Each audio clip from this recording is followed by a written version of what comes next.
long before calendars were carved into stone, before years were counted, before gods were given faces and names, stone rose from the earth in deliberate silence. Not suddenly, not triumphantly. It rose the way breath rises on a cold morning, slow, visible, unavoidable. The chapter opens beneath a pale sky, washed of color, where the horizon feels unfinished, as if the world itself is still deciding what it will become. There are no banners here, no gates, no declaration of power, only pillars standing where horizon meets horizon, placed with such quiet certainty that they seem less built than remembered. It is said that the oldest temples did not speak. They listened. The listener approaches this place without urgency. Footsteps soften as they draw nearer. The ground feels older than story, compacted by countless seasons rather than armies. Stone does not tower here. It stands, patient, attentive, as if waiting for something that arrives again and again. Above, the sky begins its slow movement. Stars return to their familiar places, not because anyone commands them to, but because they always have. Shadows lengthen, withdraw, and return along the same paths they traced generations before. Memory learned how to name itself. The temple answers these movements not with sound, but with alignment. Stone meets sky, shadow meets edge, time meets repetition. The narrative drifts gently into a realization that feels both simple and unsettling. Early humans did not separate survival from meaning. There was no border between the practical and the sacred. To understand when animals migrated, when plants returned, when cold would loosen its grip, was not merely useful, it was essential. And essential things were treated with care. They gathered here not to conquer land, but to understand rhythm. In forgotten corners of the earth, structures like this still remain, rings of stone, pillars set with impossible accuracy, platforms aligned so that light enters only on a single day each year. These are not accidents. They are not decorative. They are instruments, measuring devices built from patience rather than numbers. No numbers were carved, no dates recorded. Yet the sky arrived on cue. Stone became a way to remember without writing. The listener senses this memory not as information, but as atmosphere. Standing within the temple, the body feels oriented. There's a subtle sense of rightness, as if the world has briefly aligned itself around this point. The structure does not demand belief. It does not explain itself. It simply works. As the chapter deepens, contradiction enters softly, like breath caught in cold air. These builders left no names. No kings claimed the work. No lineage marked ownership. No record declares who commanded the stones to rise. And yet the knowledge embedded here is precise, careful, almost tender. The angles are exact, the distances deliberate, the timing unforgiving. How could such awareness exist without hierarchy or empire? This question lingers not as a challenge, but as an invitation. Modern minds are trained to associate complexity with control, precision with authority, monumental work with command structures, labor forces, centralized power. But this temple resists that story. It offers another possibility, one quieter, older, and harder to categorize. Perhaps knowledge once moved sideways instead of upward.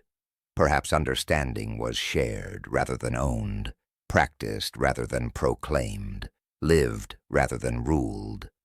The listener drifts through this possibility, feeling how the absence of authorship changes everything. When no one claims credit, the work belongs to the cycle itself. The stones are not trophies. They are participants. In this way, the temple does not dominate time. It joins it. Some believe this is why such sites feel different from later monuments. There's no sense of urgency here, no insistence on permanence. The stones do not shout into the future. They whisper to the present. They say, "Stand here, watch, wait." And so people did. They returned year after year, at the same times, under the same sky.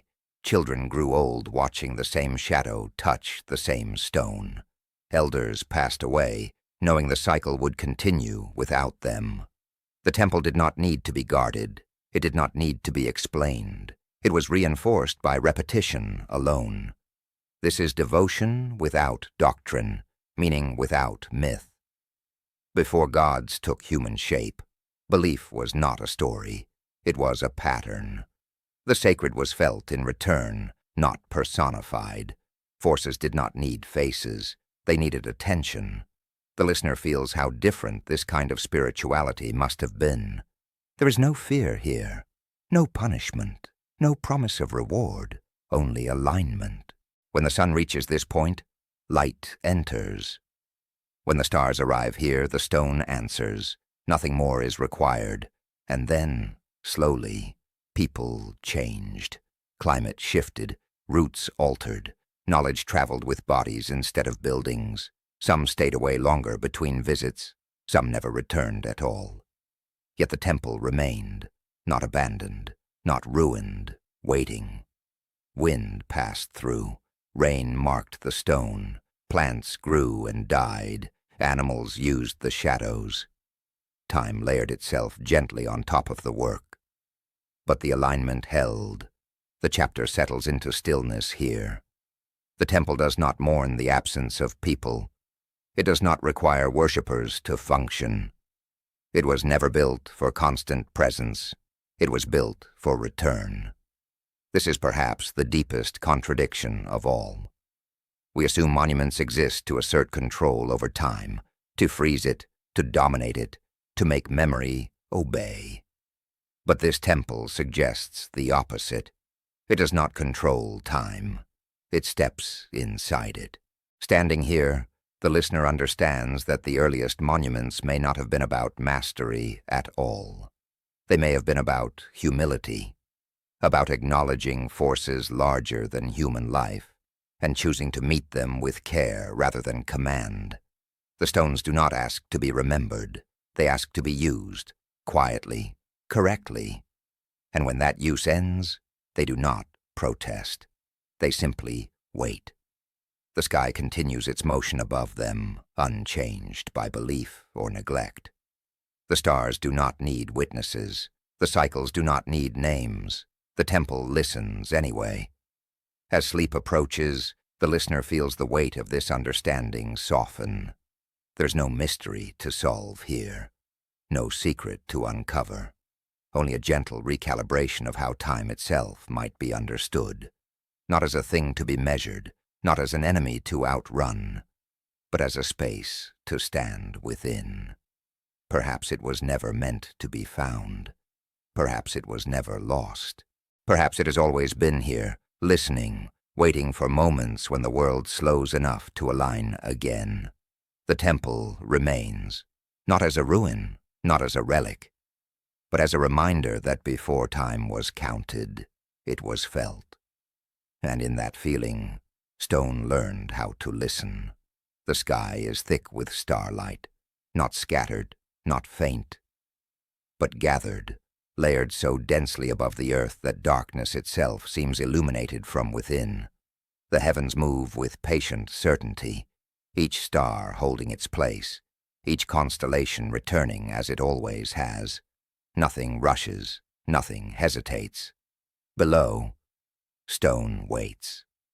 It is said that some monuments were never meant to face the world of people. They were built to face the sky. The listener enters this chapter beneath a night so clear it feels intentional. Wind moves lightly across open ground. The earth is cool. The stones rise quietly, arranged not for defense, not for trade, not for spectacle, but for response. They do not answer voices. They do not echo footsteps. They answer only one thing: celestial rhythm. In forgotten corners of the earth, There are structures whose walls refuse ordinary conversation. They do not align with roads or rivers. They do not orient toward power or population. Instead, they turn patiently upward and outward, toward points on the horizon where light returns on specific days, at specific moments, with unwavering reliability. Stone mirrors motion. The listener moves through chambers washed in moonlight. The architecture is spare, deliberate. No ornament distracts the eye. No inscription explains the purpose. The meaning is not written. It arrives. At dawn on the solstice, a blade of light slides through a narrow opening and touches a single stone. Not earlier, not later, only then. And when the moment passes, the light withdraws, leaving the chamber exactly as it was. This happens again and again, year after year, century after century. Shadows mark seasons more faithfully than ink ever could. The narrative drifts through places like this, stone circles on open plains, passage tombs carved into hills, temples whose corridors act as lenses for the sun and moon. In these spaces, time is not counted, it is revealed. The stones do not demand belief. They offer orientation. To stand here is to know where you are in the year without asking, to feel the turning of the world without naming it, to understand return without recording departure. This is knowledge that does not argue. As layers unfold, a sacred question begins to form. Quiet, unhurried, almost shy. Did the builders see the sky as distant or intimate? Modern language often treats the heavens as remote, objects measured by instruments, charted by numbers, named by myth or science. But the precision of these monuments suggests something else, a familiarity so deep it no longer needed explanation. The stars were not gods above. They were companions, returning again and again. The listener senses this companionship in the way stone and sky interact here. There's no sense of awestruck submission, no attempt to impress the heavens. Instead, there is conversation, recognition. When a star rises at this point, the stone acknowledges it. When the moon reaches this height, the chamber opens. Nothing is asked, nothing is promised. This intimacy is unsettling to modern minds, trained to separate observer from observed. But for the builders of these monuments, separation may not have existed at all. Sky was not elsewhere. It was present, active, participating. The listener pauses within a circular enclosure. The horizon is visible through evenly spaced stones. Each gap frames a different return. Sunrise at one time of year, sunset at another. The stones are not identical. Each has a role. No one stone holds the whole truth. Together they create understanding. The chapter lingers here, allowing the feeling to settle. This is not primitive science. It is not crude astronomy. It is careful attention carried across generations without losing accuracy. And again the contradiction emerges softly. No writing explains this. No ruler claims credit. No hierarchy announces command. How does such precision survive without record? The answer seems to live in repetition. Children grew up watching the light enter the chamber. Elders stood in the same places their elders once stood. Knowledge moved not through instruction manuals, but through presence. You learned by being here, year after year, until your body knew before your mind did. This is why writing was unnecessary. The sky never forgot. The stones did not need updating. They did not need correction. They did not need interpretation beyond attention. To forget the pattern would require leaving the place. And when people eventually did leave, because climate shifted, because paths changed, because life moved elsewhere, the stones remained, still listening. Across continents, The listener feels the quiet consistency of this story. From the British Isles to the Mediterranean, from deserts to highlands, stone answers sky in the same language. Alignment. The forms differ. The materials differ. The intention does not. These monuments are not about prediction. They are about participation. Standing inside them, you are not watching time pass. You are inside its movement. This is perhaps why these places feel calm even now. They are not haunted by absence. They were never dependent on constant human presence. Their purpose was fulfilled simply by existing in the right place, facing the right direction, waiting for the right moment. And the moment always comes. The chapter begins to slow further now, mirroring the pace of the sky itself. The listener feels less like an observer and more like a witness, someone allowed to be present without needing to understand everything. The stones do not explain themselves. They do not need to. They were not built to convince. They were built to align. As the night deepens, the stars continue their drift. A constellation that once rose directly above the temple now tilts slightly, proof that even the heavens change, though slowly. The stones do not correct this. They do not chase precision forever. They accept the long arc. This acceptance feels important. It suggests that the builders knew change was inevitable, that alignment was not about freezing time, but about meeting it honestly at each return. When the sky shifted too far, perhaps the ritual shifted too. Or perhaps the stones simply listened without reply. The listener senses no tragedy in this, only continuity. The chapter ends not with revelation, but with stillness. The sky continues its slow drift, patient and exact. The stones remain listening, unchanged, not because they resist time, but because they were never meant to control it. Perhaps it was never meant to be found. Perhaps it was never meant to speak to us at all. These stones speak only to stars. And as sleep approaches, the listener is left with a gentle orientation. Not toward answers, but toward rhythm. Toward the quiet comfort of knowing that long before writing, long before clocks, long before belief required names, there were places where earth and sky met and understood one another. The stars return. The stones wait. A ring of stone waits in the open air.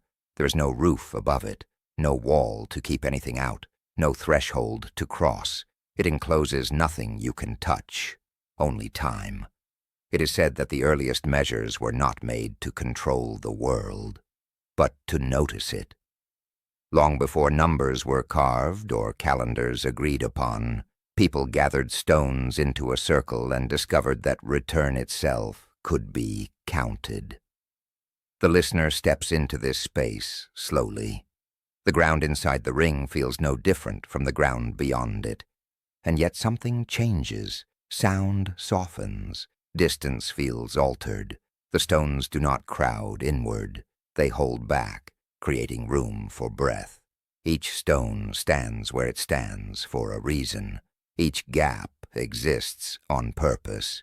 In forgotten corners of the earth, circles like this still remain, on windswept plains, along high ridges, beside long dried lakes. They are easy to miss if you are searching for walls or monuments. They do not announce themselves.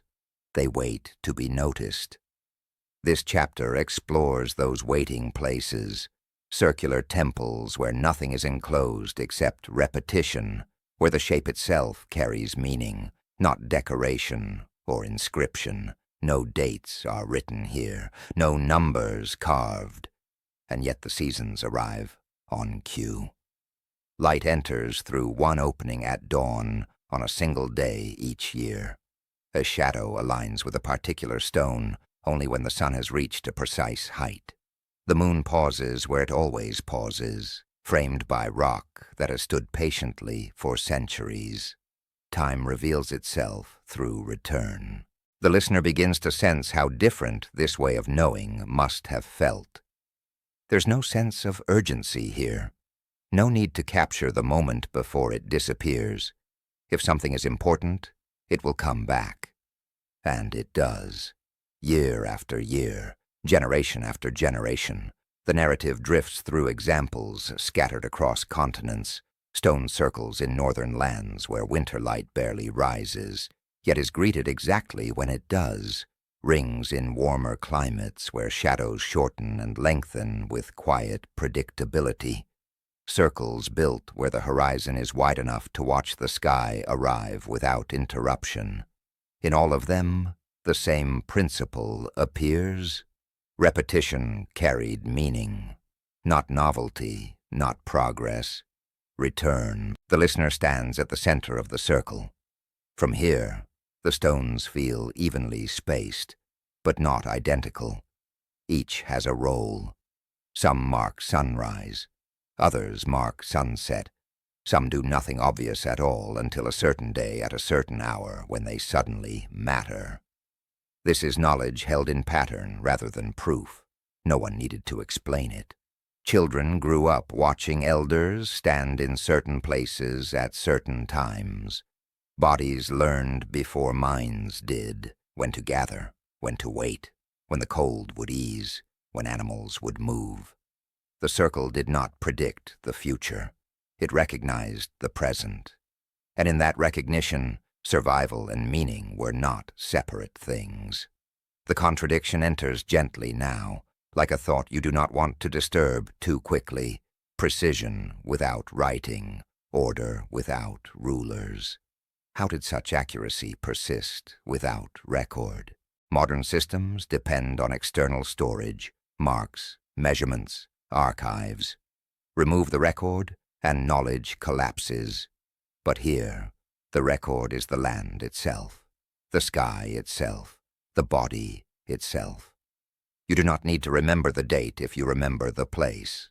You do not need to count the year if the sun tells you when it has returned. The circle does not measure time by dividing it. It measures time by welcoming it. This is unsettling to a mind trained to quantify everything, to believe that without numbers there can be no precision. And yet, the stones disagree. They have never been wrong.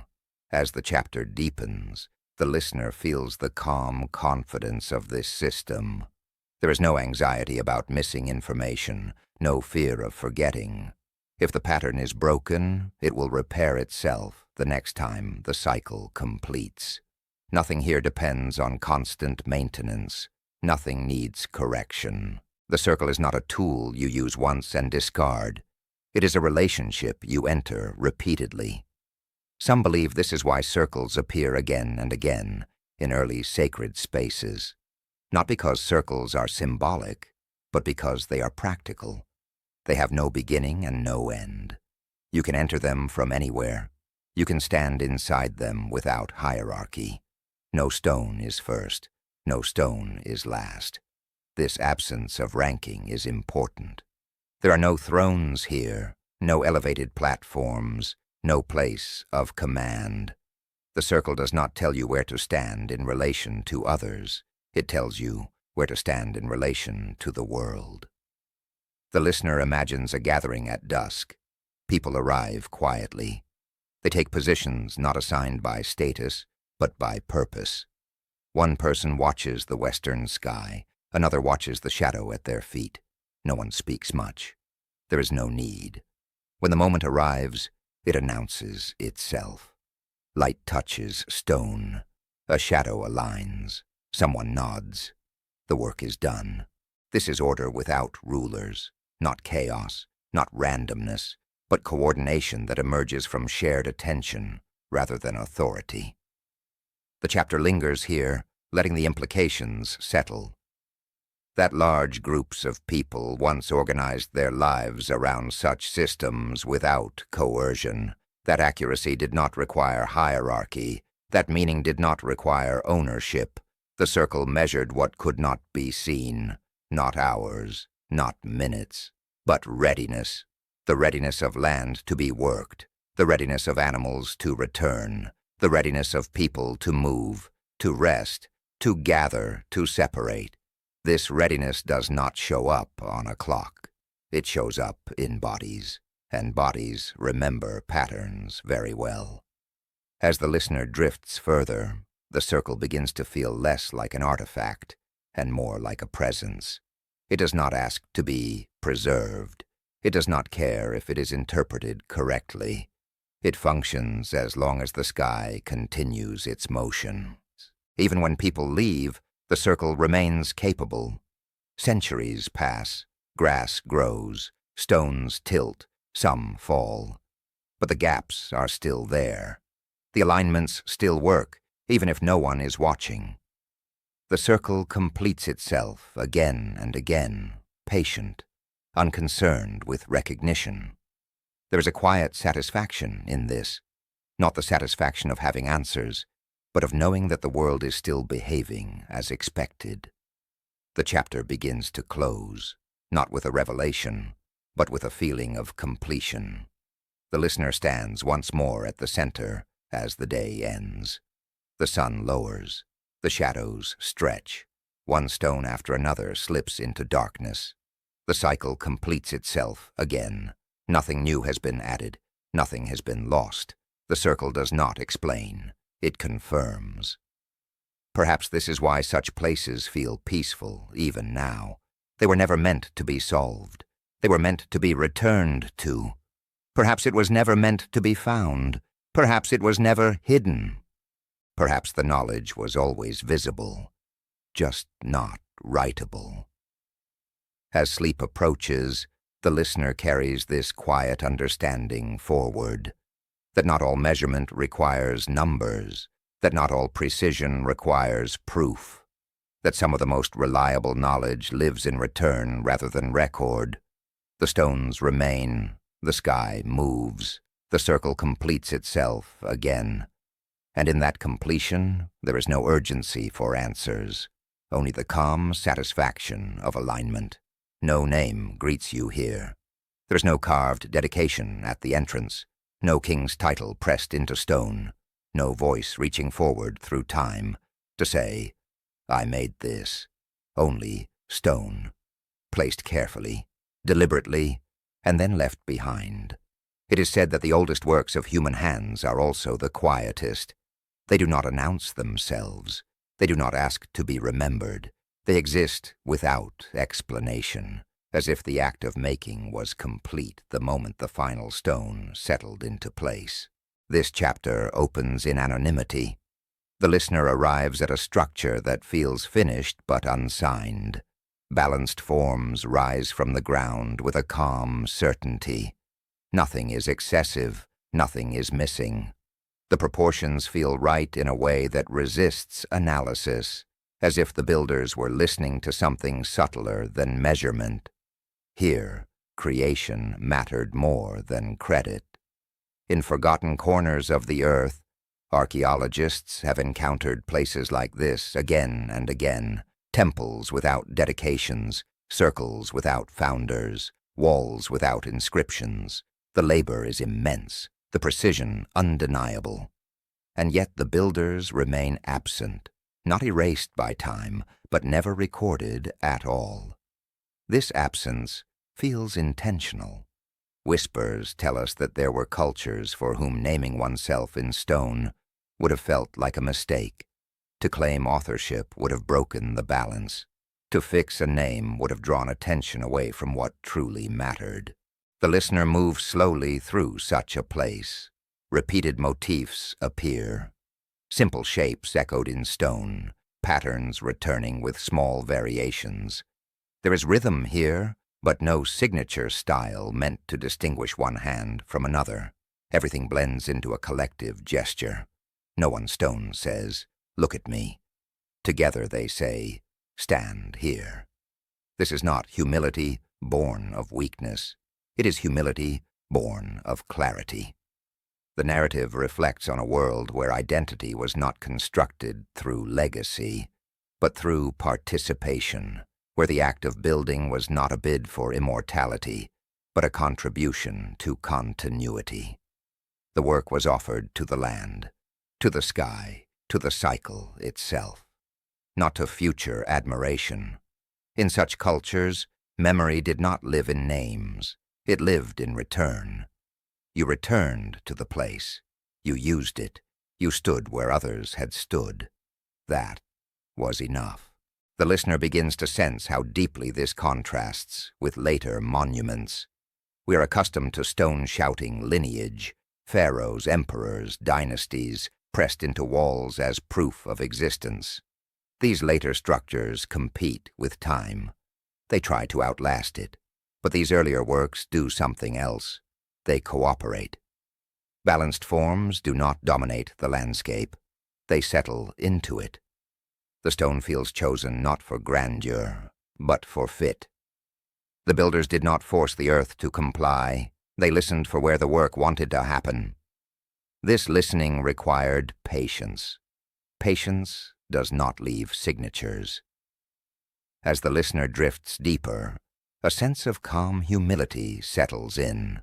Not the humility of erasure, but the humility of proportion, a recognition that no individual life is large enough to own the sky, the seasons, the return of light. To attach one's name to such cycles would have felt misplaced. So the builders stepped back. They allowed the work to belong to something larger. Some believe this absence of authorship was a form of protection. Without names, the structures could not be claimed easily by power. Without dedications, they could not be co-opted into narratives of dominance. They remained open, usable by anyone who approached with respect. This is architecture without ego. The listener pauses beside a stone whose surface bears the marks of tools.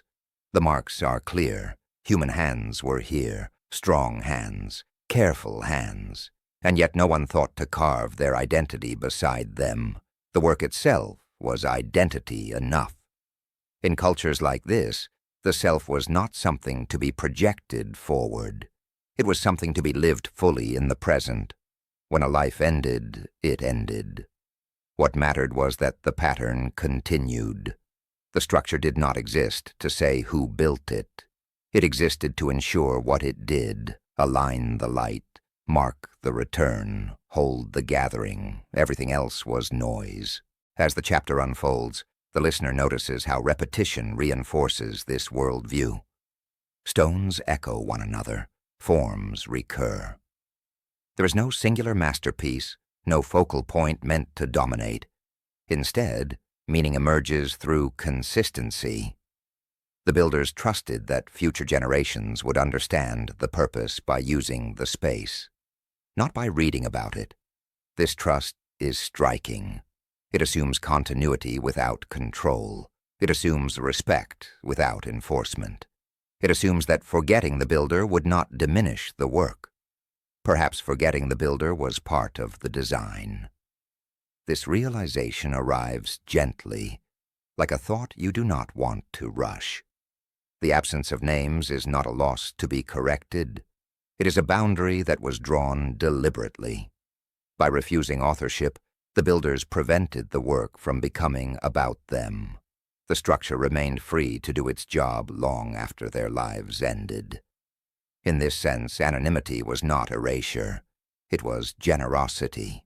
The listener reflects on how rare this is, how difficult it is even now to create without leaving a mark that says, "I was here." How deeply modern culture equates worth with recognition. And yet, these builders chose the opposite. They allowed themselves to disappear so the work could remain. As time passed, others came and went. Languages changed, beliefs shifted, still the structure continued to function. Light entered where it always had. Shadows returned on cue. The stone did not care who noticed.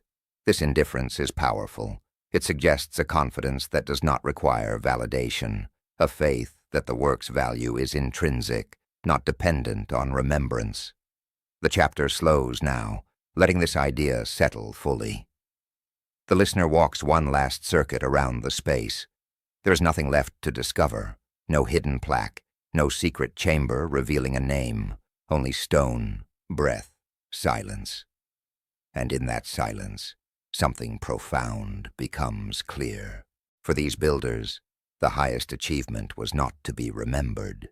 It was to contribute correctly, to place something into the world that would outlast them without carrying them forward, to build in such a way that future people could stand here without being instructed how to feel.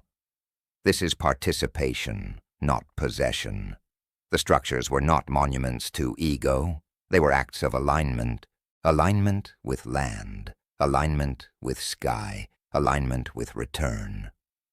As the listener drifts toward sleep, this realization carries a quiet comfort. The idea that meaning does not require legacy, that value does not require names, that some of the most enduring human achievements were created by people who never expected to be thanked.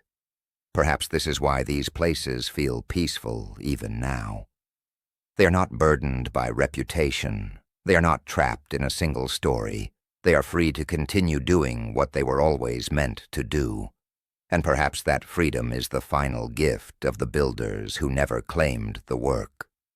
They stepped aside so the world could remain centered. They vanished so the pattern could continue. And in that vanishing, they left behind something whole. The listener rests with this thought as the chapter fades. No answers are demanded, no corrections required. Only a soft acknowledgement that anonymity can be a form of wisdom. Some voices only echo when we are ready to listen, and some builders, by choosing not to speak at all, ensured that their work would continue speaking forever, quietly, patiently, and without a name. Sand moves slowly here, not like water, not like wind, but with a patience that feels deliberate.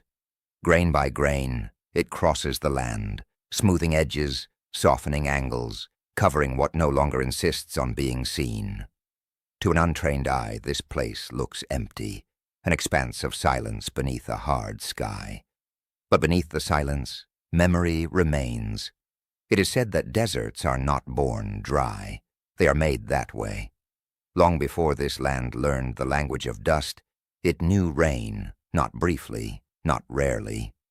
Rivers once braided across this ground, lakes filled and receded with seasonal certainty, grasslands opened beneath wide skies, and people gathered where water paused long enough to be trusted. The listener enters this chapter as if walking backward through climate itself. Each step peels away a layer of dryness, revealing an older rhythm underneath. The air feels heavier. The wind carries the faint suggestion of moisture. The ground remembers how to drink. In forgotten corners of the earth, archaeologists have found signs of this remembered world. Fossil shorelines far from any sea. Fish bones where no river flows. Pollen trapped in ancient sediment, whispering of trees and grasses that no longer grow here. And among these traces, something else appears. Stone, not piled into cities, not stacked into walls, but placed, carefully, purposefully, into circles, alignments, and standing markers. When the desert still remembered rain, people built for return. They gathered stones beside water and sky, creating places where the movement of the heavens could be read alongside the movement of seasons. Stone circles rose near lakes that have since vanished. Standing stones marked solstices beside rivers that are now only lines of salt in the earth. These were not settlements meant to endure unchanged. They were observatories of rhythm, anchored to cycles larger than any single climate. The listener senses this difference immediately. There's no attempt here to control the land, no fortification against loss, only attention. Stone circles tracked stars and seasons beside water, not as monuments to permanence but as instruments of awareness. When the sun returned to a certain point, light touched a stone. When shadows shortened or lengthened beyond expectation, people knew something was shifting. The land spoke. The sky replied. Stone listened. As the narrative drifts deeper, a gentle contradiction takes shape. When climate shifted, people moved. They did not wait for catastrophe. They did not cling to drying lakes or failing grasslands. They read the signs, the shortening rains, the changing winds, the retreating water, and they adapted. Knowledge moved with them, or sometimes it did not. Some knowledge traveled in bodies, in memory, in habit. People carried stories of when to move, where to go, what to watch for in unfamiliar lands. Orientation survived even as geography changed. But other knowledge sank gently into dust. Not violently, not in panic. The stone circles remained where they were, even as the water withdrew. Alignments that once made perfect sense beside lakes now stood alone beneath open sky. The desert arrived slowly, wrapping these places in silence. And here lies the contradiction. What survives is not cities, but alignment, not words, but orientation. Entire settlements vanished without leaving walls or streets. Houses made of earth returned to earth. Camps left no trace strong enough to resist time. But the stones, chosen carefully, placed with intention, remained. The listener begins to understand why. Stone does not depend on abundance. It does not rot when water leaves. It does not need maintenance. And more importantly, alignment does not require people to function. Even when no one stands within the circle, the sun still rises where it always has. The stars still return to their places. The stones continue to answer, even if no one is asking. This is knowledge designed to outlast presence. As climate continued to change, these places became quieter. The gatherings thinned. Eventually they stopped altogether. The desert learned the land's new name. But the memory did not end. Wind passed over buried stone, tracing contours beneath the sand. Animals crossed paths laid down when grass still grew. The ground kept the shape of what had been. In some places, dunes rose directly over circles, preserving them like sealed rooms. In others, stones leaned, half exposed, as if unsure whether to disappear completely. The listener walks through one such place now. Only the tops of stones break the surface, casting short shadows at dusk. Most of the structure lies hidden, but enough remains to sense intention. This was not random. The orientation still works. On a particular day, light strikes a visible stone at the same angle it always did. Even buried, the circle remembers how to speak to the sky. This realization is quiet, but profound. Wisdom sleeps rather than dies. The chapter lingers on this idea, allowing it to settle fully. That some knowledge was built to wait. That its creators did not expect continuity of culture or climate. They expected change, and they planned accordingly. There is humility in this planning. No attempt to freeze the world, no illusion that the present would last. Only the understanding that patterns repeat even when conditions do not. The listener reflects on how rare this perspective is. How often modern systems assume stability as a default. How little we plan for graceful retreat. The people who built these alignments did not confuse survival with permanence. They knew that adaptation sometimes meant leaving things behind, and yet they left markers, not instructions, not warnings, markers. A way to say, the world once moved like this. If someone returned, if rains came again, if grass followed, if people gathered once more, the stones would still be there to remind them how to listen. This is why the desert feels full even when it looks empty. Beneath the silence, There is a stored intelligence, not of domination, but of observation. The desert is not a graveyard. It is an archive with a different index. As the chapter begins to close, wind rises gently. Sand shifts across the surface, erasing footprints almost as soon as they are made. The stones do not resist this. They accept covering as part of the cycle. What matters has already been set. The listener senses peace in this acceptance, a release from the anxiety of preservation. Not everything needs to be visible to remain meaningful. Some knowledge needs darkness, some wisdom needs rest. The desert learned this long ago. It learned how to hold water when water was present, and how to hold memory when water left. It learned that rain is not the only thing that gives life shape. As night falls fully, the stars appear, bright, unfiltered, unchallenged by artificial light. They take their places exactly where they should. The buried stones answer, invisibly, but accurately. Nothing is broken, nothing is missing, only dormant. The chapter closes with this image: wind passing over sand, over stone, over patterns no longer obvious but still precise. The sound is soft, almost like breath. Perhaps it was never meant to be found. Perhaps it was never meant to stay awake. Perhaps wisdom, like the desert itself, knows when to sleep.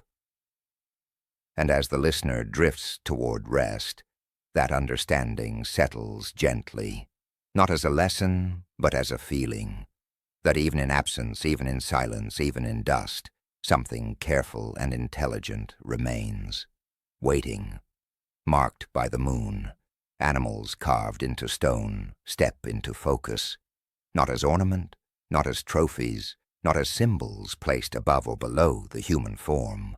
They are present. A bison curves along a pillar, its muscles rendered with care, its eye neither fierce nor submissive, simply aware. A serpent coils where wall meets ground, not threatening, not hidden, but continuous. Birds lift their wings from stone, as if the sky itself has pressed down gently, leaving an imprint. It is said that in the earliest temples, nothing was separate.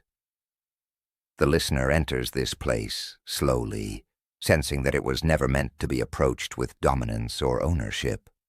The stone is cool. The carvings are worn, not by vandalism, but by touch. Generations of hands tracing familiar shapes, not to worship them, but to remember something older than belief. Here, animals are not decoration. They are participants. In forgotten corners of the earth, there are sanctuaries where humans did not place themselves at the center of meaning. Instead, they placed themselves among it. Walls do not elevate the human figure above all others. There's no scale of importance carved into the stone. A human form may appear beside an animal, but neither dominates. They share space. They share proportion. They share attention. This is a world view without separation. The narrative drifts through chambers where carvings flow into one another. Horn into branch, feather into cloud, claw into root. The boundaries we are used to dissolve. Sky touches stone. Stone suggests breath. Ground curves upward as if listening. There's no single focal point here. No altar demanding approach. No throne commanding distance. Meaning is distributed evenly, like sunlight across a field. Humans, animals, sky, and ground appear woven into one symbolic language. Not a language of words, but of relationship.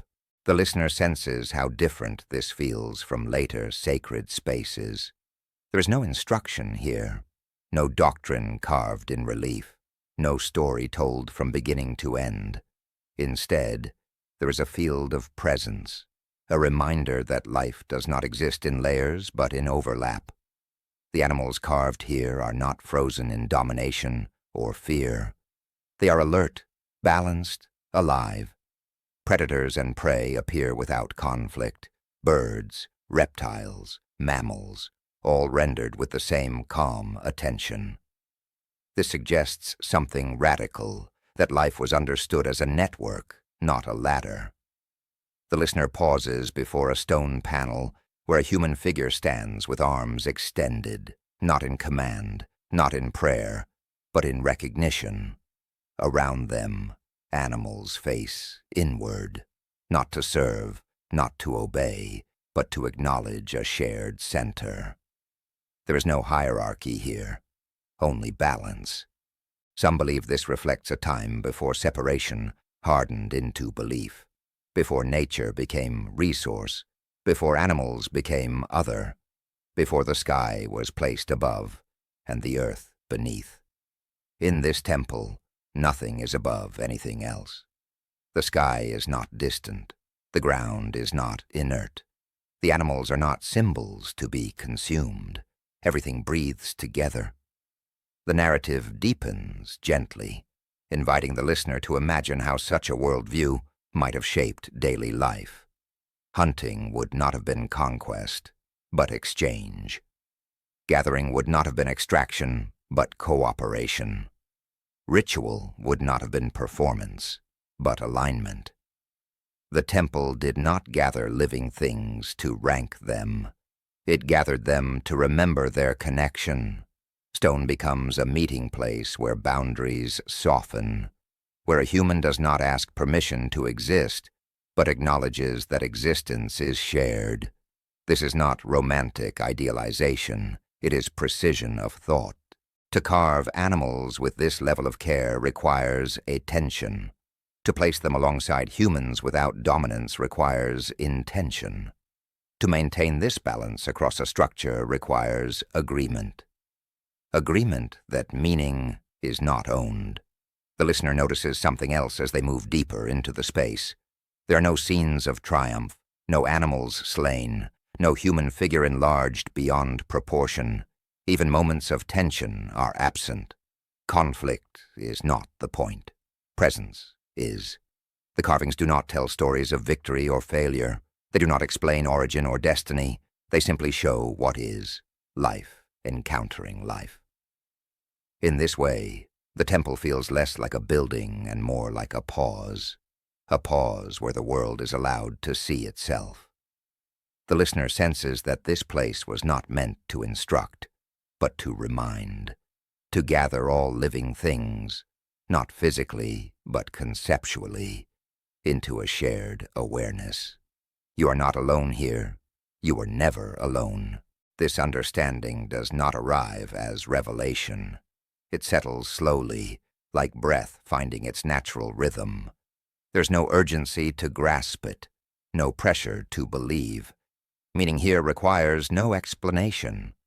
As the chapter unfolds, the listener feels how later systems must have struggled with such a space, how difficult it would be to impose hierarchy where none exists, how uncomfortable it would be to rule from a place that refuses to elevate the ruler. Perhaps this is why such temples were not replicated endlessly. Perhaps this worldview did not lend itself easily to expansion or empire. It does not promise dominance. It does not reward accumulation. It does not separate the sacred from the ordinary. It simply holds everything together. The listener drifts toward the center of the temple. There is no marked center, but there is a feeling of convergence, a point where carvings face inward, where light enters evenly, where sound softens. Here, the boundary between inside and outside feels thin. Wind moves through. Light shifts. Animals carved in stone seem almost to breathe as shadows pass over them. The temple does not close itself off from the world. It invites the world in. This invitation is quiet. It does not announce itself. It does not demand response. It simply exists, confident that those who enter will feel what they need to feel. Some believe this is the oldest form of sacred space, not a place set apart from life, but a place where life recognizes itself. The listener understands now why animals were not decoration here. Decoration is secondary. Presence is primary. To carve an animal is to acknowledge its agency. To place it beside the human form is to acknowledge shared fate. To surround both with stone and sky is to acknowledge forces larger than either. The temple gathers all living things not to contain them, but to situate them. As the chapter moves toward its ending, the tone softens further. There is no final lesson offered, no moral drawn, only a sense of quiet unity that does not need reinforcement. The temple does not ask, "What do you believe?" It asks, "Can you stand here without dividing the world?" This question lingers gently, without pressure. The listener may feel a loosening inside, a release from the need to categorize, to prioritize, to separate. For a moment, everything feels equally close. Human breath, animal presence, stone patience, sky movement. All of it held together without explanation. The ending rests here, in this quiet unity. No words are required. No names need to be spoken. Meaning does not arrive as a statement. It arrives as balance. As sleep approaches, the listener carries this balance inward. The images fade, but the feeling remains. A calm recognition that life does not need hierarchy to have order. Perhaps it was never meant to be explained. Perhaps it was only meant to be felt. The animals carved in stone remain where they are, patient and whole. The human figure does not dominate or disappear. The sky continues its slow movement above, indifferent to categories. The temple gathers all living things still, not in stone alone, but in the quiet space it opens inside the listener. And in that space nothing needs to be named. Everything already belongs. Before faces were carved onto belief, the sacred had no name. It did not look back at you from stone or wood. It did not wear a crown or hold a weapon. It did not demand stories or sacrifices. It was not singular, and it was not distant. It was felt. The chapter opens in a time before images hardened into identities. Dawn arrives without ceremony. The sky lightens not as an announcement, but as a presence returning. The ground cools beneath bare feet. Breath becomes visible in the morning air, then disappears again. It is said that in this age, belief did not point upward or inward. It moved outward, sideways, through wind and shadow and repetition. The listener steps into a world where stones stand without faces. Upright markers catch the first light of day, not to represent gods, but to acknowledge forces already moving. There is no altar shaped like a body, no eyes carved to watch, no mouth prepared to speak commands, only alignment. Stones mark forces rather than figures. A line of rock follows the horizon, where the sun rises at the same point each year. Another catches the longest shadow at dusk. A cluster rests where water once gathered seasonally, reflecting sky and cloud and bird. Nothing here explains itself. Nothing needs to. In forgotten corners of the earth, people gathered not to be told what to believe, but to feel when something was present. The sacred was not above them. It passed through them. The narrative drifts slowly through this way of knowing. There are no myths yet, no genealogies of gods descending from one another, no epic battles carved into memory. There is no beginning or end to belief. There's only rhythm, wind returns, light shifts, animals migrate, seasons turn, and humans notice. This noticing is not passive. It is careful, attentive, intimate. To stand in the same place year after year and watch the sun return to a familiar notch in the hills is to participate in something larger without needing to name it. The listener senses how spirituality, in this form, did not require explanation. It did not ask why the sun moved, only when. It did not ask who controlled the rain, only how to recognize its approach. Knowledge and reverence were not separate. The contradiction begins to form here, quietly. Devotion without myth. How does belief survive without stories? How does meaning endure without characters to carry it? The chapter does not rush to answer. It allows the question to breathe. Some believe that stories came later, not as origins, but as containers, ways to hold something that had grown too complex to feel directly. But here, in this earlier space, belief had not yet needed containers. It rested directly in experience.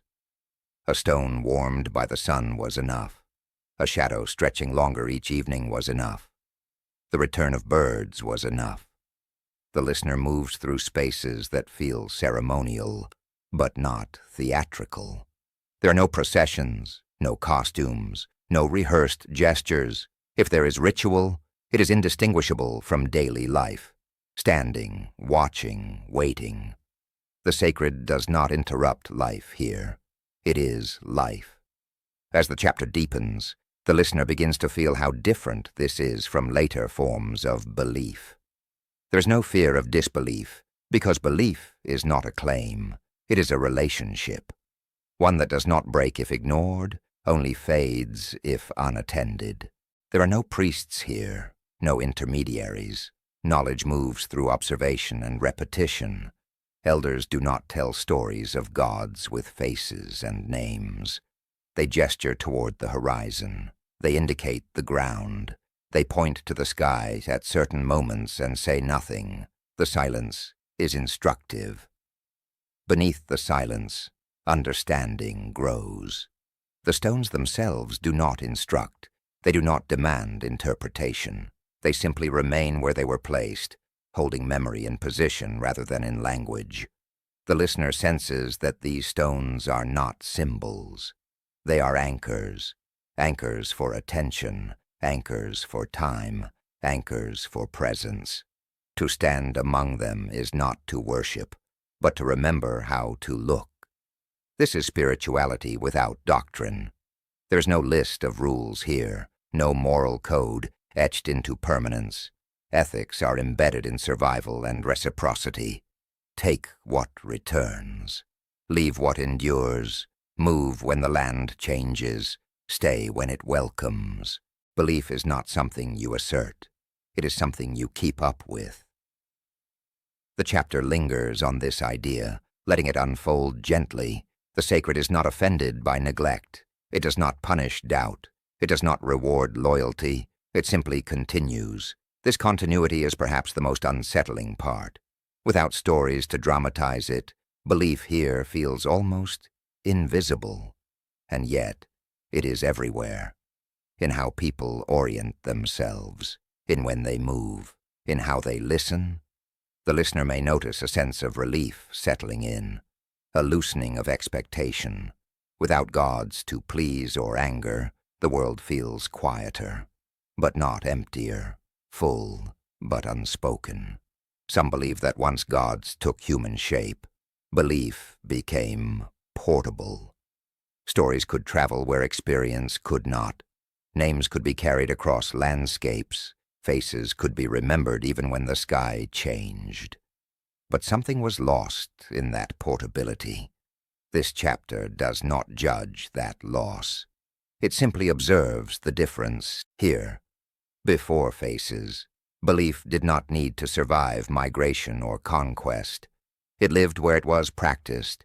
It did not claim universality. It did not seek converts. It belonged to place. As the listener drifts further, the narrative touches briefly on the moment before transition, when symbols began to emerge, when forces started to be personified, when the wind became a voice, the sun a watcher, the earth a mother. But this chapter remains just before that turn. It stays with the feeling that belief once existed without needing to be understood. The contradiction remains calm. Devotion without myth does not feel empty. It feels precise, to know when to plant, to know when to move, to know when to gather. These are not spiritual metaphors. They are spiritual acts. The stones remain faceless because faces would distract. A face invites story. A story invites interpretation. Interpretation invites disagreement. But alignment requires none of that. As the chapter moves toward its close, the tone softens further. The listener feels the presence of something complete, not unfinished. A belief system that does not seek growth or explanation. It does not need to survive beyond its time, because it is not trying to escape it. The ending settles into reverence, not toward a god, but toward a way of believing that needed no stories to survive. No scripture, no icons, no names to remember, only attention. The stones still stand in some places, weathered, faceless, often misunderstood. Modern visitors ask what they meant, as if meaning were a thing to be extracted. But perhaps they were never meant to mean anything. Perhaps they were meant to be stood among. The listener rests here, beneath a sky that does not explain itself. Stars appear without names. The wind moves without intention. The ground holds without promise. And still, something feels held. Belief, in this form, does not demand memory. It does not ask to be carried forward. It exists fully in its moment. When stories eventually arrived, they did not replace this belief. They layered over it. But traces remain, in stones without faces, in alignments without inscriptions, in places that feel sacred without telling you why. The chapter ends gently, without resolution, not because something is missing, but because nothing needs to be added. Before gods took human shape, belief had no form, and yet it endured. It endures still, in moments when explanation falls away and attention is enough. Perhaps it was never meant to be found. Perhaps it was only meant to be felt quietly and then allowed to pass. The silence that follows is not absence. It is fulfillment. A gathering forms beneath an open sky. There's no doorway, no threshold to cross, no wall to lean against. The ground itself becomes the floor. The horizon becomes the boundary. Above, the sky stretches wide and patient, marked by no ceiling except cloud and star. People arrive quietly, not summoned, not announced. They come because it is time, because something has returned, because the air feels right. It is said that before knowledge was trapped in symbols, before it was fixed in ink or hardened by flame, it moved like breath, unseen, essential, impossible to hold. This chapter begins here, in that movement. A rhythm starts, not with sound, but with motion. A step forward, a pause, a hand raised, then lowered. Someone repeats the motion, not to imitate, but to remember. Another joins, not knowing why, only sensing where the rhythm asks them to be. Knowledge moves through rhythm, gesture, and repetition. No one writes anything down. No one needs to. There is nothing to store, nothing to archive. The knowledge does not belong to the moment. It belongs to the body. The listener feels this immediately. Teaching here does not feel like instruction. It feels like alignment. You learn by standing in the right place, by moving when others move, by stopping when the air shifts. In forgotten corners of the earth, this is how memory survived, not by being preserved, but by being practiced. A story is told, but not in words. A sequence unfolds through movement, a pattern traced with feet in the dust, a gesture repeated until it settles into muscle and bone. Someone hums, low and steady. Another answers, not with harmony, but with timing. The sound is not meant to be beautiful. It is meant to be accurate. The listener senses that this accuracy matters, not in a rigid way, but in a living one. If the rhythm changes too much, the meaning slips. If it is held too tightly, it breaks. This is teaching without text. There are no beginners here, only participants at different points in remembering. The young watch the old, but the old watch the young too. Knowledge does not flow in one direction. It circulates. A child steps out of rhythm. No correction comes. The circle adjusts. The rhythm waits. Eventually the child finds the pulse again, not because they were told, but because the body remembers how to listen. Memory here is not stored. It is rehearsed. The narrative drifts slowly through examples. A hunting route remembered not by map, but by sequence of landmarks and pauses. A season marked not by date, but by a change in wind at a certain bend in the valley. A healing practice passed not through instruction, but through watching hands move in a particular order. The listener begins to understand something subtle and profound. This knowledge is not fragile because it lacks writing. It is fragile because it depends on people, and yet its fragility feels tender, not weak. There is care here, attention, a shared responsibility. To forget is not failure, but absence. To remember is not achievement, but presence. Beneath the silence, the listener feels how different this is from later systems of knowledge. There's no separation between learning and living. You do not study survival. You survive, and in doing so, you learn. You do not memorize belief. You enact it. The gathering continues as the sky darkens. Stars appear one by one, not named, but recognized. A particular cluster signals the end of one sequence and the beginning of another. Someone shifts position slightly. Others follow. The knowledge responds to the world. The world responds to the knowledge. There is no fire here, not because fire is forbidden, but because it is unnecessary. Light comes from the sky. Warmth comes from bodies close together. The flame of memory does not need to burn. It needs to move. Some believe this is why such knowledge lasted so long. It could not be stolen easily. It could not be hoarded. It could not be erased by burning a building or breaking a tablet. It lived where people lived. But the listener also senses the cost. When a person dies, something leaves with them. When several are lost at once, a gap opens. If the chain breaks, the knowledge does not collapse dramatically. It simply fades, no smoke, no ashes, just absence.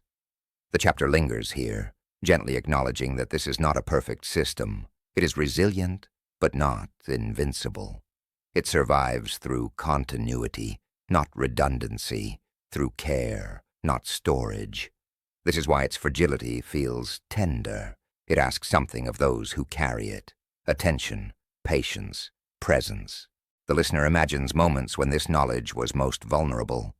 Times of disease, times of migration, times when the circle could not gather, when rhythms were interrupted, when gestures were forgotten because hands were busy surviving. And yet traces remain. In how people still learn to dance without being taught steps. In how certain crafts are learned only by watching. In how songs are remembered long after their words lose meaning.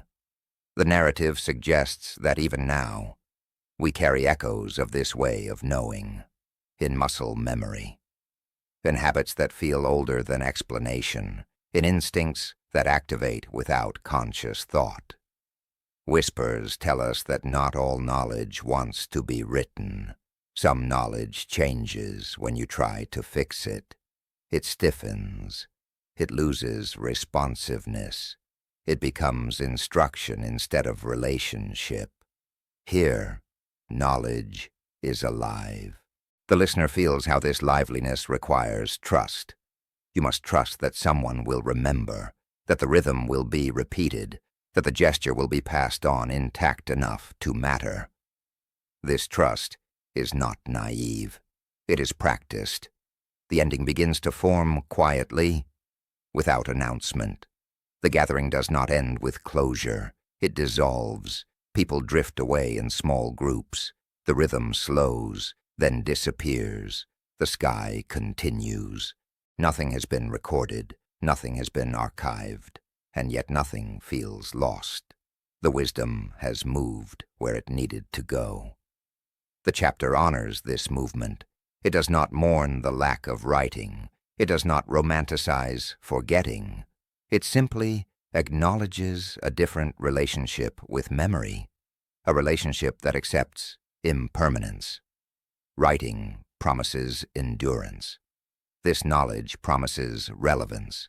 It survives only as long as people carry it forward. The listener rests with this truth. It feels both fragile and strong, vulnerable and resilient, dependent and communal. Knowledge carried in breath and body does not seek immortality, it seeks continuity. As sleep approaches, the images soften. The open sky fades into darkness. The last gesture completes itself without being seen. The rhythm dissolves into silence. Perhaps it was never meant to be found. Perhaps it was only meant to be passed. And in being passed, it lives. The ending honors this without conclusion. No summary is offered, no lesson extracted. The listener is left with a feeling rather than an answer. That knowledge does not always need to be saved. Sometimes it only needs to be shared. And when the sharing stops, it does not burn or break. It simply returns to silence, waiting for another gathering, another breath, another moment when the sky feels right again. Marked by the moon, held by the body, carried without ink or flame. The silence that follows is not empty. It is listening. Stones stand unfinished, yet complete. The first thing the listener notices is not what is missing, but what remains. Pillars rise to a certain height and then simply stop. Walls begin with intention, align with care, and then soften into air. Steps lead upward and end without apology, not broken, not eroded, just paused. There is no rubble here, no sign of panic, no scorch marks, no hurried retreat. The monument does not feel abandoned. It feels considered. It is said that some structures were never meant to be finished because finishing was not the point. In forgotten corners of the earth, there are places where builders knew exactly when to stop, not because they failed, but because they arrived. The chapter opens in this stillness. Light moves across stone that has waited a long time. Shadows fall where they always have. The horizon has not shifted. Wind passes through spaces that feel intentionally open, as if the structure itself wanted room to breathe. The listener senses a strange calm here. In a world trained to equate completion with success, this place resists that instinct. It does not rush to explain itself. It does not defend its incompleteness. It simply stands. The narrative begins to explore the idea that incompletion can be a form of wisdom, that stopping is not always surrender, that pause can be more deliberate than progress.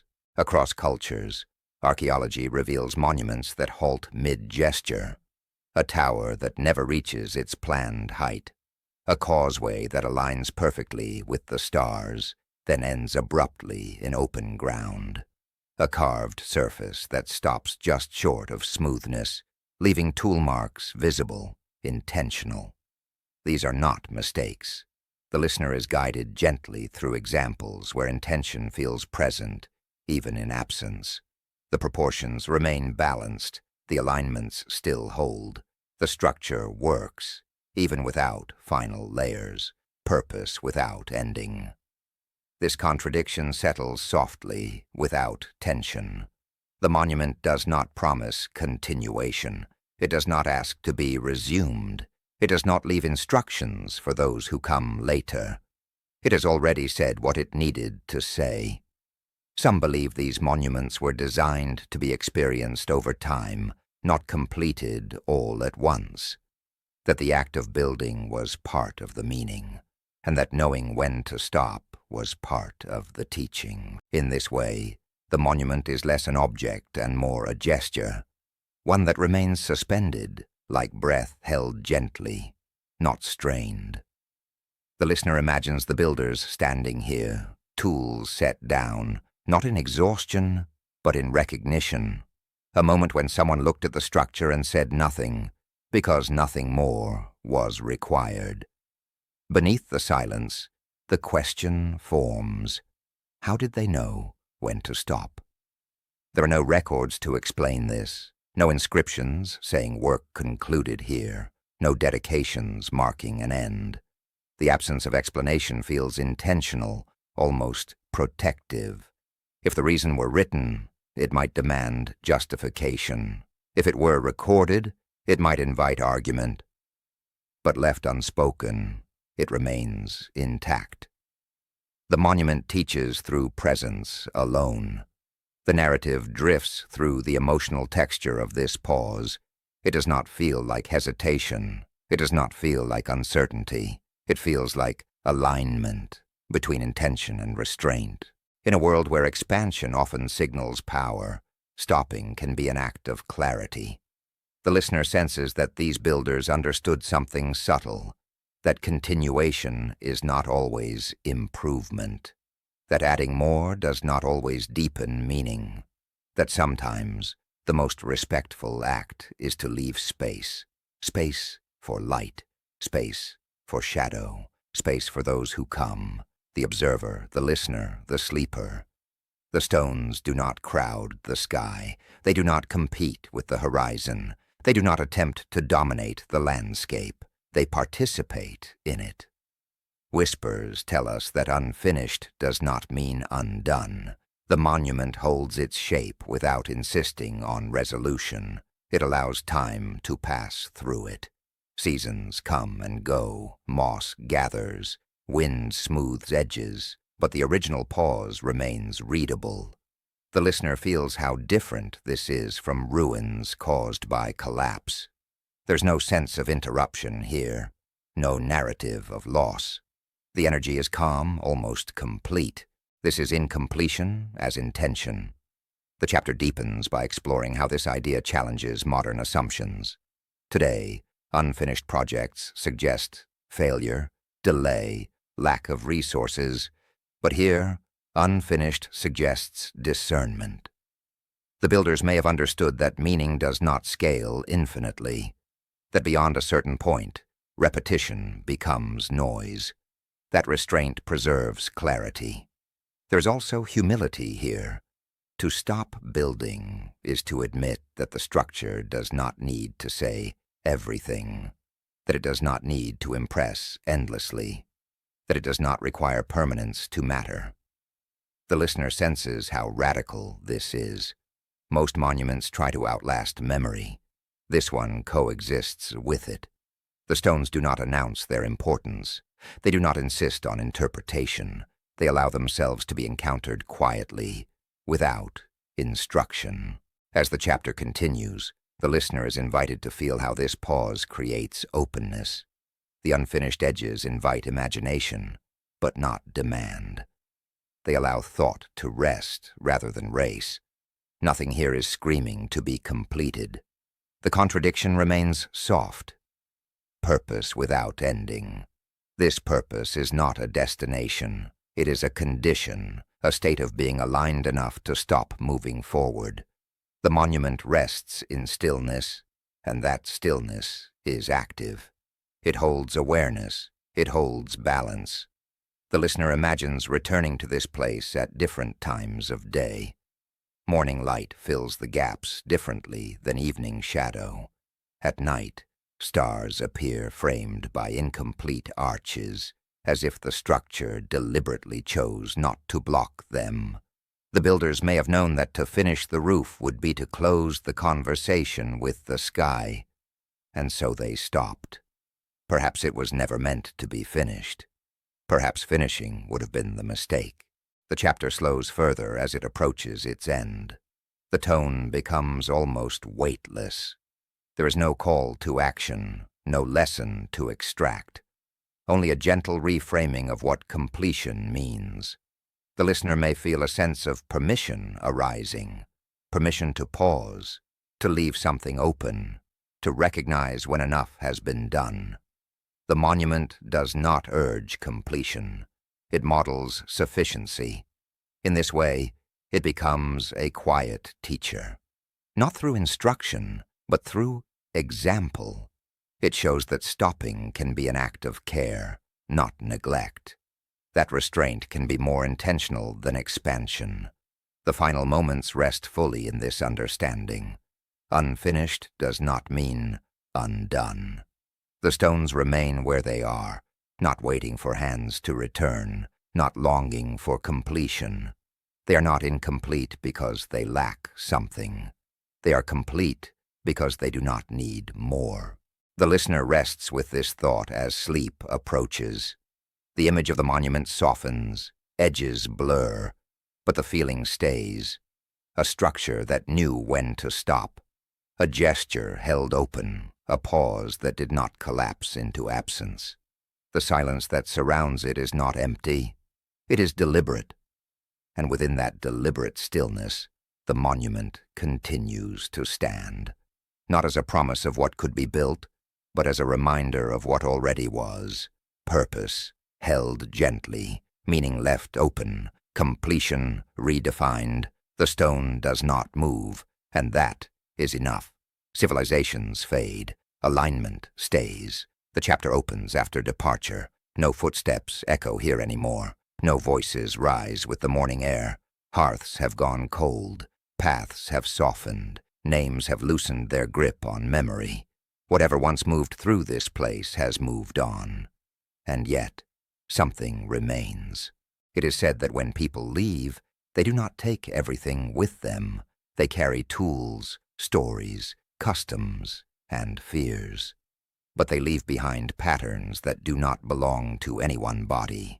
Patterns that were never owned. Patterns that continue without asking permission. The listener stands beneath a wide sky.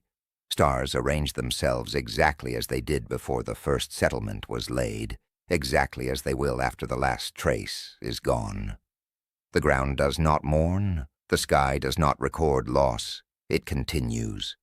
This chapter drifts through what outlasts collapse.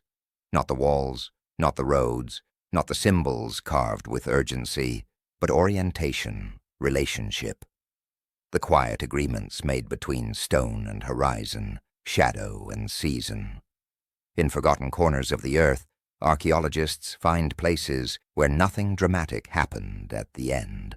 No burning layers, no weapons scattered in panic, just emptiness that arrived gently. A city thins, a gathering disperses, a culture exhales and moves elsewhere. What remains is not ruin, it is alignment. The listener is guided through landscapes that feel strangely complete despite abandonment. A circle of stones still marks solstice light. A causeway still points toward a distant peak. A doorway still frames sunrise on a particular day of the year. No one is there to witness it anymore. And yet the alignment holds. This is continuity beyond collapse. The narrative explores how human presence can fade without erasing the relationships it once maintained. The builders are gone. Their language is gone. Their rituals are no longer enacted. But the world they listened to did not forget them. The sun still rises where it was once watched. The stars still return in the same patient order. The seasons still keep their promises. Beneath the silence, the listener senses comfort, not from permanence of civilization, but from persistence of pattern. Civilizations are temporary, cycles are not. The chapter moves slowly through examples across continents, stone arrangements that still catch light, earthen mounds that still echo celestial timing, pathways that still follow water and wind rather than power. These were not accidents. They were choices made in conversation with forces larger than any society, and those forces did not leave when the people did. Some believe this is why such places feel calm rather than tragic. There is no sense of interruption, no unfinished sentence. The human chapter ended, but the larger text continues. The listener feels how different this is from narratives of collapse filled with fear and drama. Here, departure feels like transition rather than failure. Alignment does not require maintenance. It requires attention, and attention can pass.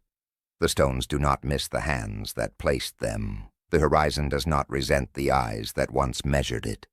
The sky does not require witnesses to remain precise.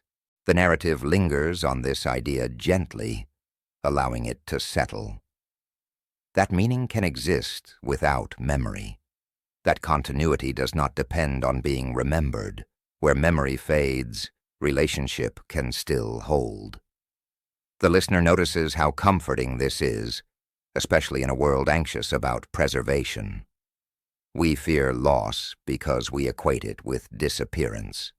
But here, disappearance does not equal erasure. What mattered most was never meant to be carried forward in words or walls. It was meant to be aligned once, correctly, and then allowed to persist on its own. This realization does not arrive with triumph. It arrives quietly, like dusk settling without announcement.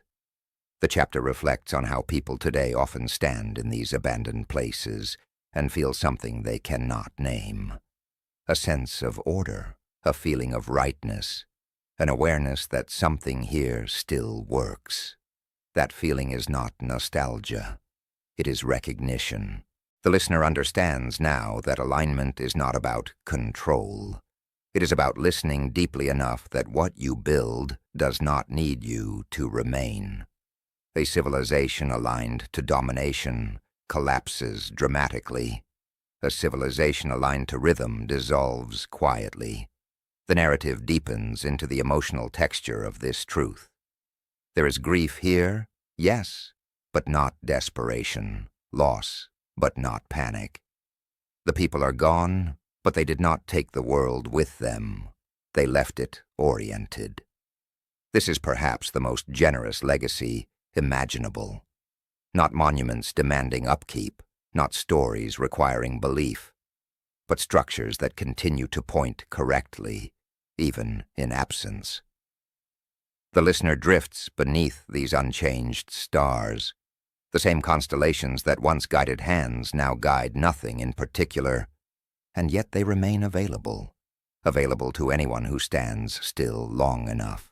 The chapter does not rush toward conclusion. It allows the listener to rest in this continuity, to feel how collapse does not always mean disorder, how departure does not always mean loss. Sometimes it means completion. The ending approaches gently. There's no final image of people returning, no promise of rediscovery, no assurance that memory will be restored. Instead, there is acceptance. The cycles do not need us. They include us when we are present. They continue when we are not. This is not a dismissal of human meaning. It is a rescaling of it.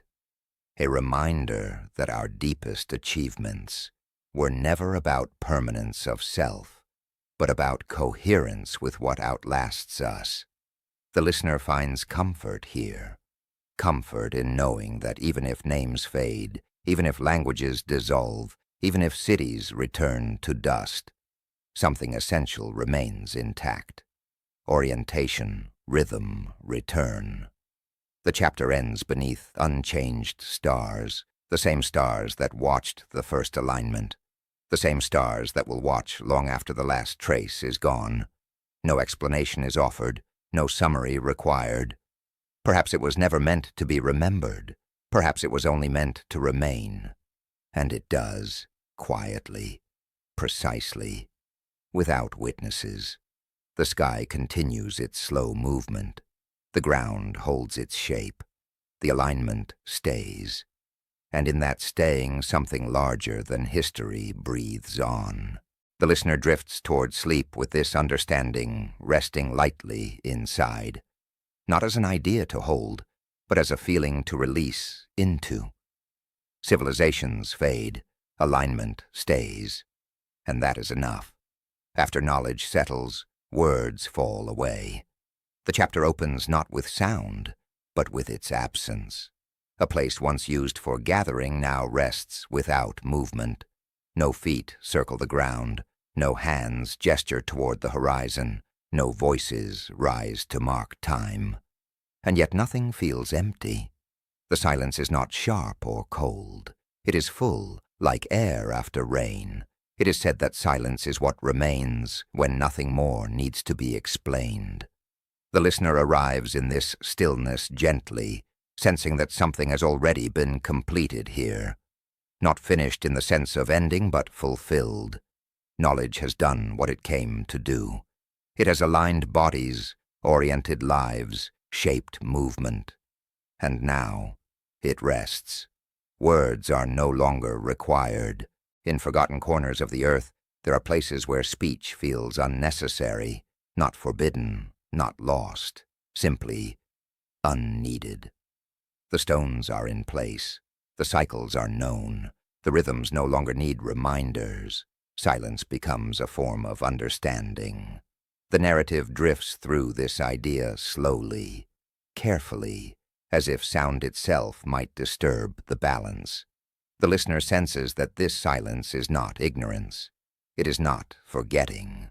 It is what follows when learning has reached its natural depth. Before this moment, words were useful. They pointed, they guided, they corrected, they carried knowledge from one body to another. But now, the knowledge lives everywhere at once. In the body, in the ground, in the sky's return. To speak would be to repeat what is already present. The chapter suggests that in early ways of knowing, silence was not a void to be filled. It was a signal, a sign that something had settled deeply enough to remain without reinforcement. Beneath the silence, the listener feels a calm certainty. Not confidence, not pride, but ease, the kind of ease that comes when you no longer check the path because your feet know it. The stones stand without inscription. The horizon waits without comment. The stars move without announcement. None of them require narration, and neither do the people who once stood here. The narrative does not dramatize their departure. It does not frame silence as aftermath or decline. Instead, it treats it as a natural phase, like night following day, like still water after movement. Understanding does not vanish. It condenses. Words fall away because they have finished their work. Some believe this is the deepest form of knowledge, not the kind you can recite, but the kind you no longer need to think about, the kind that guides action without instruction, the kind that feels obvious only after it has been learned.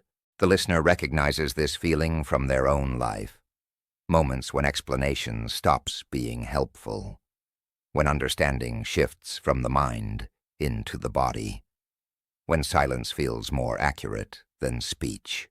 This chapter dwells there. The silence here is not awkward. It does not demand filling. It does not create discomfort. It holds space gently, like a hand, open rather than clenched. There are no debates here, no arguments to resolve, no doctrines to defend. Whatever needed to be known has already been known. The chapter moves through images that reinforce this peace. A fire pit no longer used, not because fire is forbidden, but because warmth is no longer needed. A cleared space where movement once happened, now resting under moonlight. A path that remains visible, even without travelers. Nothing has been erased. The silence is not imposed. It is chosen. Whispers tell us that early wisdom understood something we often forget. That meaning does not grow endlessly by accumulation. At a certain point, adding more obscures what is already clear. Silence, then, is not loss. It is clarity. The listener feels how rare this is in the modern world. Silence is often treated as absence, as lack, as something to overcome. But here, silence is the goal, the completion, the sign that understanding has reached equilibrium. The chapter does not explain this directly. It allows the listener to feel it, to rest in it, to notice how the body responds when nothing is being asked. Breath slows, attention widens, the need to grasp dissolves. In this silence, there's no pressure to remember or forget. Memory exists where it needs to.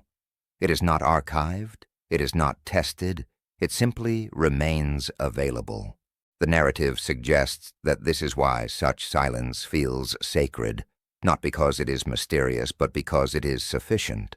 It does not ask for participation. It does not require belief. It allows. As the chapter deepens, the listener senses that this silence is not eternal in a static way. It is part of a cycle.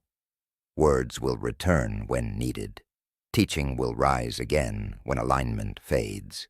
Sound will re-enter when memory requires movement. But for now, silence is appropriate. The ending approaches without ceremony. There is no final statement, no summation, no moral to carry away. The silence does not need framing. The listener rests beneath it, feeling how unbroken it is, not cracked by doubt, not threatened by forgetting, just whole. This is silence as fulfillment. The chapter closes not with an image, but with a sensation, the feeling of having arrived somewhere that does not need to be named. Perhaps it was never meant to be spoken. Perhaps it was only meant to be reached, and once reached, allowed to remain. The silence continues, peaceful, unforced. Sleep approaches not as escape, but as extension of this stillness. The mind loosens its grip. The body settles. The need for explanation fades. Nothing is missing here. The silence is complete.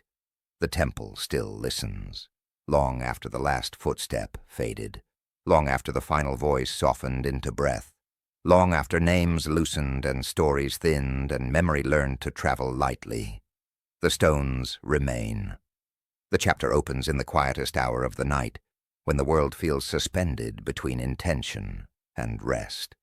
Moonlight touches the temple gently, not to reveal it, but to acknowledge it. Shadows settle into familiar grooves. The air cools. Nothing moves quickly here. It is said that some places do not fall silent when people leave. They become attentive. The listener approaches without approaching. There is no threshold to cross, no gate to open. The temple does not mark itself as sacred. It does not separate itself from the land. It rises from it naturally, as if the earth itself learned how to stand still. This final chapter gathers all the mysteries into calm, not by answering them, not by resolving them, but by allowing them to rest together. The temple has heard everything already. It has heard the first gatherings beneath open sky. It has heard knowledge passed through rhythm and gesture. It has heard the moment builders set their tools down and chose not to continue. It has heard silence arrive not as loss, but as fulfillment. Now it listens without expectation. The narrative moves slowly through the structure, not describing it in detail, but sensing it as a whole. Pillars do not demand attention. Walls do not instruct the eye. Open spaces invite breath rather than movement. The temple is not waiting for return. It is complete in its listening. Beneath the silence, the listener senses layers, not stacked, not hierarchical, but overlapping. Each chapter that came before still exists here, not as memory, but as resonance. The alignment with the sky has not shifted. The orientation to horizon remains precise. The relationships between stone, light, and shadow still hold. Nothing has degraded in the way that matters. Civilizations came and went. Languages rose and dissolved. Beliefs took shape, then softened again. But the temple did not react to these changes. It observed. Whispers tell us that observation is not passive. To listen without interfering requires patience, humility, and trust. in cycles larger than intention. The temple embodies this trust. The listener feels how rare this posture is. In a world that rushes to interpret, to explain, to claim meaning, this place refuses all urgency. It does not hurry the listener toward insight. It offers something quieter. A place where understanding does not need to arrive. The temple still listens to the sun as it rises exactly where it always has. It listens to the stars repeating patterns too slow to feel dramatic. It listens to the wind moving through open spaces that were never closed. It listens to nothing happening. And in that nothing, there is completeness. The narrative suggests gently that this is what the builders may have known all along, that the deepest form of wisdom is not expression, but attunement, not speaking, but hearing, not recording, but receiving. The temple was never meant to speak. It was meant to listen on behalf of those who could not stay. As the chapter deepens, the listener may feel something familiar, an easing of the mind, a release of the need to understand everything before rest. The temple does not offer knowledge. It offers permission. Permission to stop searching. Permission to stop asking. Permission to stop holding. The stones are patient and whole. They do not miss what is gone. They do not anticipate what may come. They exist fully in what is. Sun and moon pass over them without ceremony. Rain touches them without altering their purpose. Heat expands them. Cold contracts them. None of this interrupts their listening. They were built to endure change, not resist it.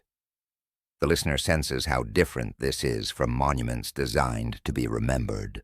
Those strain against time. They demand preservation. They ask to be restored, interpreted, protected. This temple does none of that. It does not fear forgetting. Where memory fades, listening remains. The narrative drifts toward the center of the temple, though there is no marked center. It is more a feeling than a location, a place where sound would echo if spoken, but no one speaks. Here, the air feels stiller. The temple has gathered everything it needed. Knowledge has passed through it. Belief has rested here. Silence has arrived and stayed. Nothing more is required. The listener understands now why the final chapter does not reach for revelation. Revelation implies something hidden becoming visible. But here, nothing was ever hidden. It was simply quiet. Perhaps it was never meant to be found. Perhaps it was only meant to remain. The temple still listens, not for voices, not for footsteps, not for prayers. It listens for alignment continuing, for cycles holding, for the world moving as it always has. Sleep arrives as the temple continues to listen, not abruptly, not forcefully, but as a natural extension of stillness. The listener feels the transition the way night moves into deeper night, without edge, without signal. Thoughts soften, images blur. The need to hold on to meaning dissolves. The temple does not follow the listener into sleep. It does not need to. It remains exactly where it is. Listening to the sky that does not explain itself. Listening to the earth that does not hurry. Listening to time passing without concern for record or witness. This listening is not empty. It is full of everything that has ever been aligned here. The final moments rest gently in this understanding. The temple is not ancient in the way ruins are ancient. It is ancient in the way breath is ancient, unbroken, ongoing, present. The chapter closes without closing. No final sentence ties it together. No conclusion resolves the mysteries. The temple still listens. And in that listening, the story does not end. It rests.